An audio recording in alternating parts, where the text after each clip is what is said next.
Hey, I'm Adam Moore from Movement Mortgage. I'm here with Karen Foster. And what we're going to be doing is kind of talking about for buyers, what is the due diligence and the earnest money that's put on when you actually make an offer? What's the significance of that? And what do buyers really need to know about that process? That's a really good question. So you found your perfect home, you write an offer. Within that offer, you write the due diligence money and earnest money. You kind of determine how much you're going to give with that.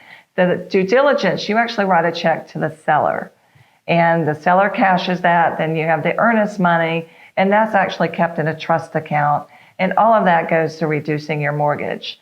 But during that due diligence is the time that you do your due diligence. We have home inspections, appraisals, Yep. All of that's done during the due diligence period.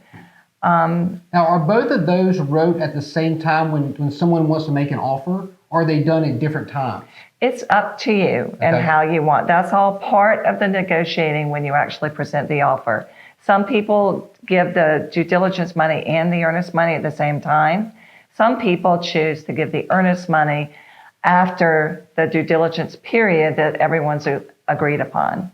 Normally that due diligence period is around 2 to 3 weeks because it takes time to get inspections ordered, get the appraisal ordered, negotiate any type of inspections or repairs. No house is perfect, Right. but that's part of it. Is there a set amount that someone who's putting an offer would look at in putting a due diligence versus $100 or $500?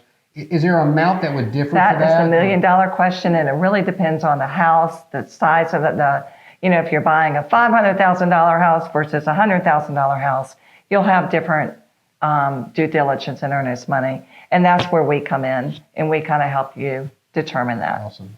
So obviously, if you have additional questions with that, reach out to Karen and her company at EXP. They'll get you set. They'll walk you through that process, make sure you're fully comfortable with how that process needs to walk out. And certainly in the negotiation, what's the right amount of money that needs to put forth.